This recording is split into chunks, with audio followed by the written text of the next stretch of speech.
。 F1 大好き。週末に今回はレースがあってマイアミグランプリがあったんですけども、なんかね今回のマイアミすごい引きずっちゃうんですよね。なんかやっぱりいろんな方が来てたっていうのもあるし、今日もさりげなくっていうか何気なく SNS 見てたら、私が大好きなモデルさんがマイアミグランプリ行っててみたいな、 F1 興味あるんだみたいな。こうスポーツ選手とかだと結構ねつながりがあったりとか、同じスポーツなのでこう気になるのかなとかも思うんですけども、そうだからなんかやっぱ盛り上がってた分すごいね私の気分がまだまだマイアミなんですよね。SNS でそのマイアミグランプリのその様子を見てはいいなって思ってました。そうヘルメットがなんかいつもと違う仕様、マイアミ仕様になっていたりして、すごいねみんなマイアミに染まってたんですよね。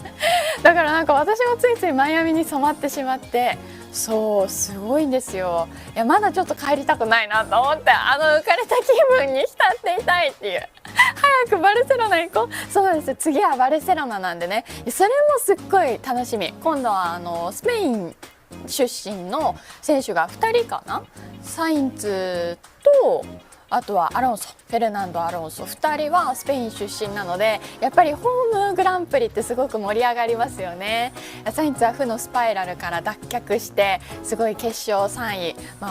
わかんない、本人的にね満足しているかわかんないんですけども、こうクラッシュしたりすることなくチェッカーフラッグをただただ受けてほしいっていう風に私はね言っていたので、そう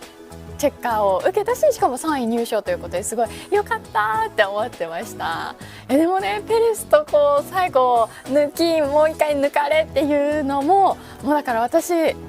推しを決めてないからどっちにも入賞してほしいんですよ。もう複雑すぎてみたいなどうしよう、サインツ頑張れ、いや違うペレスも頑張るんだみたいな。3位入賞って大きいですよね。あそこの表彰台に登れるか登れないかが決まるって思ったらもうどうしようと思って、なんでサインツなんだって言うんですかこの間はペレスファンですよねって言われて、いやでもだからそれくらい同じくらいこう熱が入っちゃうんですよね。いやいい、みんなに頑張ってほしい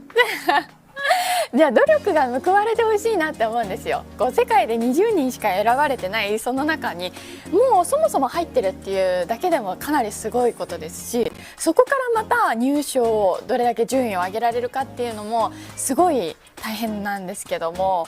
だからこそみんなねそれだけ努力をしてこの土俵に立ってるからこそ全員が報われてほしいんですけどもね、ここは幕張かしか合ってないですね。もうマイアミすごい楽しそうだったなって思いました。ベッカムも来てたんですよ。ベッカムはみんな知ってますよね。 F1 どれだけ知らなくても私もうこう起きたてでゴロゴロして見てたんですけど、めっちゃベッカムに似てる人いると思ってたら本当にベッカムでと思って、パパベッカムがいるよF1 大好き。マイアミグランプリも見まして本当に楽しかったんですけども、個人的には今回こう入賞した3名の方、1位から3位の方はそんなに驚きはなかった。こういうことだろうっていう感じで、もうありがとう、かっこいい姿を見せてくれてありがとう、3人ありがとうっていう感じなんですけども、印象に残ったのとしてはボッタスが一番印象に残りまして、今シーズンからアルファロメオに移籍したんですよね。で5位につけてたんですけども、6、7ってメルセデスが迫ってきたんですよね。セーフティーカーが1回入って詰まりましたって、ここで詰まってきたのなぜかこのままメルセデスよりも先にゴールするんだと信じていたらですね、突然はい道どうぞっていうくらい避けたんですよ。あんなに綺麗に譲ると思って、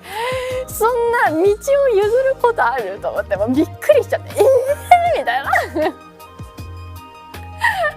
いやもちろん譲ったわけじゃなくって、ブレーキがちょっとうまくいかなかったみたいで、あれだけね詰まって差もなくなってくると焦るじゃないですか。ちょっとのこのステアリング操作の違いで今回は、クラッシュ寸前だったりクラッシュだったり結構ねそういうことが多かったので、ボッタスもそうだったんだと思うんですけど、もうびっくりしちゃって。昨シーズンまではいろいろねこうチームの中での戦略とかあって、ボッタスが先走ってたけどハミルトンが先になんか行くっていうシーンもね、全然珍しいことじゃなかったんですけど、もう違うチームだよと思ってもういいん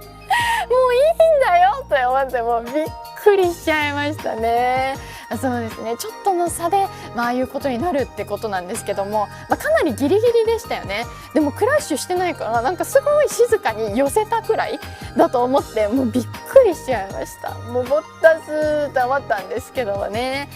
でも全然ね、いやーいい、そういうこともあるよなって思いました。なんか圧感じたんかなとかね外からの無線がなんか幻聴で聞こえたんかなとかね、なんか思いましたけども、ボッタスかなり印象に残りましたね。あとはノリスびっくりしました。私その日ムーンだったかな、違うな、イブニングだったかな、イブニングだったのでこう準備をしなくちゃいけなかったんですよ。でもう決勝あんまり展開なかったんですよね。最初の方とか全然展開なくって、もう準備そろそろしなくっちゃって思って立ち上がって後ろを向いた瞬間のノリスノリスノリスって叫びました。何と思って今まで穏やかだったやんけってなって、もうフェルスタッペンもねかなりこうもう十分差があったので、このあとこういう抜くとか抜かないとかオーバーテイクの瞬間もないかなと思ったんですけども、ノリスってなって、これじゃもう展開変わってくるぞと思って、全然準備進まない、もう嘘だろうと思ってね、いやびっくりしました。そう、後ろ振り返って目を離した瞬間のノリス、もう驚きましたね。まさかあんまりこうクラッシュするようなタイプでもないから全然盲点だったと思って盲点だったってなりました。びっくりしましたね。でもセーフティーカー入ったことで、そう最後かなり差がなくなるのでね、こうギュッと詰まってしまうので、展開が変わってくるんですけども、それでもフェルスタッペン選手逃げ切った形になって、3位争いがちょっと盛り上がったけどサインツ選手が、3位になったということで、ちょっとペレスねなかなかマシンがうまく調子あんまり良くないということで、もうね何なんだろうこのレッドブルのなかなか安心できない感じですよね。でフェルスタッペン選手ももう最初の方金曜のフリーとかほとんど走れてない状態で挑んで、決勝はね無事マシンの状態良さそうでしたけども、やっぱりねペレスの方のマシンが今度はあまり調子良くないということでね、なかなか安心できないかなっていう感じですけども、最後かなり面白かったですね。ノリスからのもうフェルスタッペンとルクレールの競い合いからのサインツとってペレスってなってボッタスってなって、最後ミック・シューマッハとベッテルのあそこもクラッシュあって、あそこはダメってなりましたミッ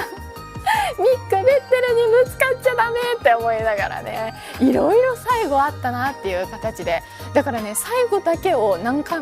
も見直してます最後だけ何回も見直してるね。いやいろいろあって本当面白かったなって思いました。もうマイアミグランプリ最高と思ってなかなか抜け出せない私ですけども、次はねヨーロッパに場所を移しまして、スペインからのモナコですからね、楽しみ。